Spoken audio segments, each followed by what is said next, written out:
Assalamualaikum warahmatullahi wabarakatuh. Berjumpa kembali dengan catatan Syafiq Hasim.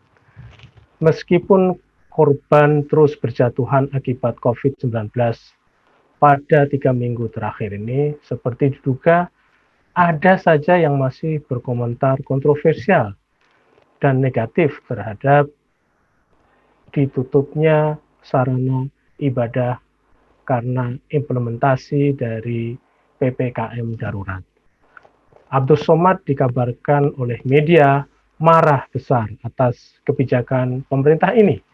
Dia marah karena ke masjid hanya butuh 5-10 menit, sementara ke mall yang berlama-lama, mall itu tidak ditutup. Korban COVID-19 ini meningkat. Kenapa masjid yang disalahkan? Saya kira Abdul Somad kali ini komentarnya tidak berbeda dengan komentar beberapa waktu yang lalu, di mana dia berkomentar negatif terhadap kebijakan pemerintah. Masih ingatkan ketika awal-awal COVID-19 menghantam Wuhan, Cina, dengan sikap dia mengatakan bahwa itu pasukan Allah yang dikirim ke Uighur. Kini dia berkomentar lagi soal PPKM darurat yang menjadikan masjid ditutup. Pertama, penutupan masjid dalam masa darurat ini bukan penutupan yang bersifat permanen. Jadi masjid tidak ditutup secara terus-menerus.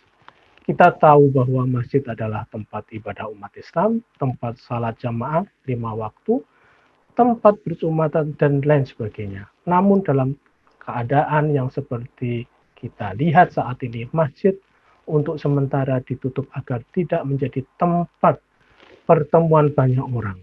Jadi masjid ditutup bukan karena masjid itu sendiri, namun karena masjid adalah tempat banyak orang bertemu dan berinteraksi yang berpotensi besar menjadikan masjid sebagai tempat penularan COVID-19 ini.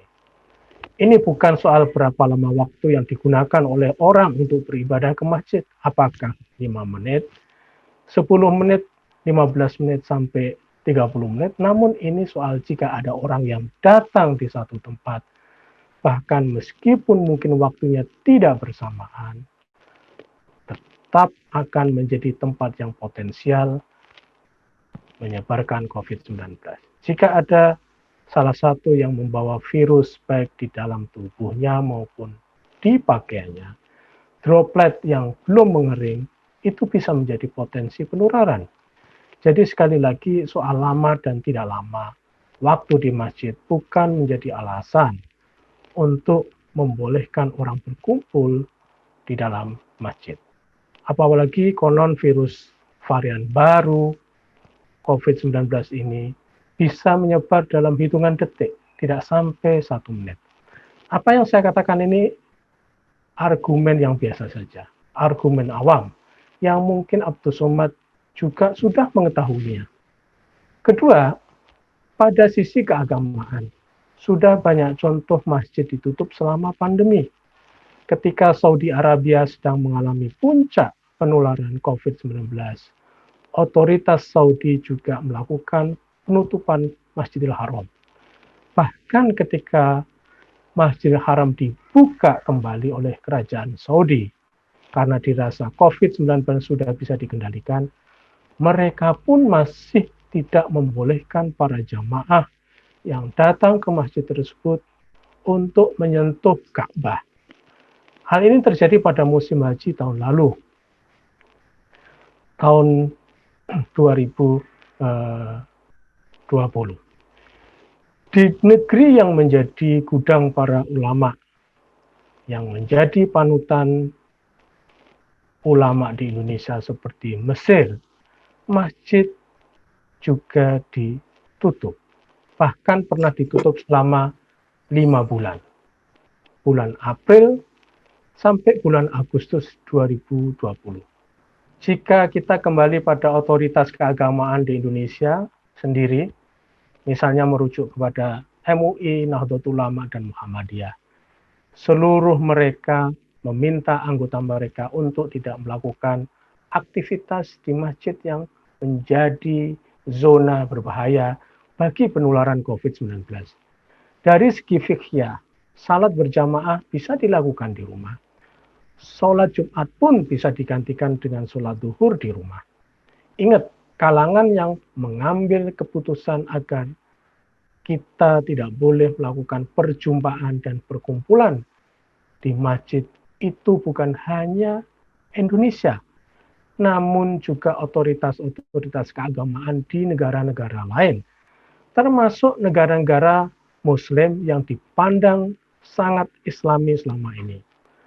Mereka itu antara lain adalah Ittihadul Alami Al-Ulama Al-Muslimin, Persatuan Dunia Cendekiawan Muslim, kemudian Dewan Senior Ulama Al-Azhar, Dewan Senior Ulama Saudi Arabia, Majelis Al-Ifta Uni Emirat Arab, Darul Ifta Yordania, Diyanet di Turki, Dewan Ilmiah di Maroko, Kementerian Wakaf Kuwait dan Qatar, Kerajaan Oman, lalu para ulama di Syria, dan lain sebagainya.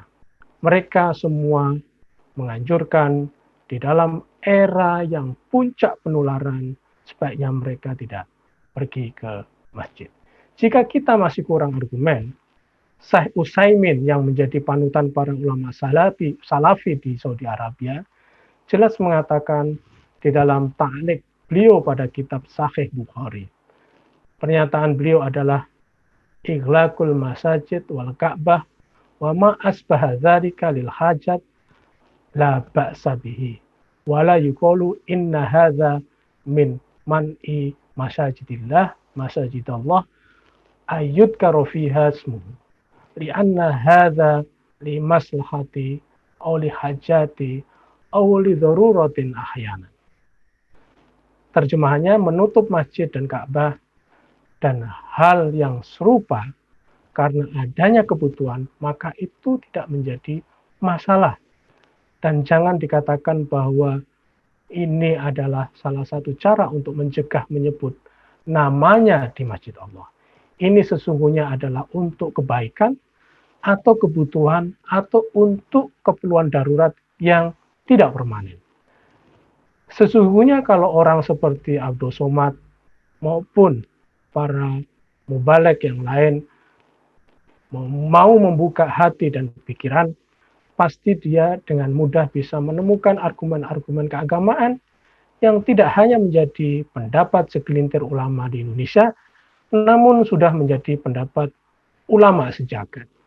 Bahkan jika kita memakai logika fikih, maka penutupan masjid pada saat penyebaran COVID-19 yang benar-benar tidak bisa dikendalikan itu menjadi ijma ulama atau konsensus ulama.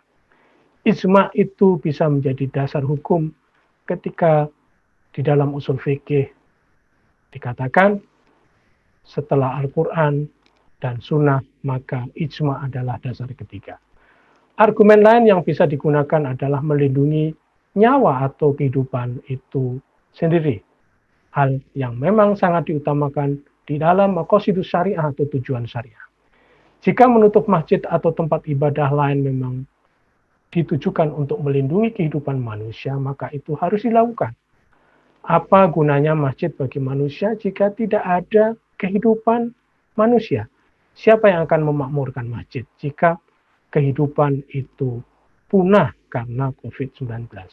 Saya kira argumen seperti ini pasti dengan mudah diketahui oleh Abdul Somad atau oleh ustadz-ustadz yang lain atau mubalek-mubalek yang lainnya, dengan catatan jika mereka mau membuka pikiran dan hati mereka.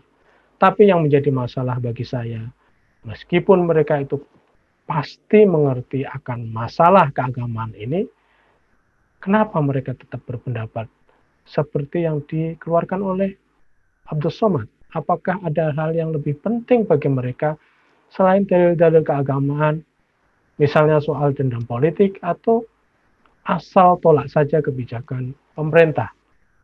Wallahu a'lamu bishawab. Sebagai catatan, tidak semua argumen dan fakta keagamaan yang sudah jelas dan terang benderang bisa menyebabkan seseorang itu menerimanya. Hal itu bisa terjadi karena di dalam diri orang ada soal lain, yakni soal politik dan soal kepentingan pribadi yang lain. Demikian, wassalamualaikum warahmatullahi wabarakatuh.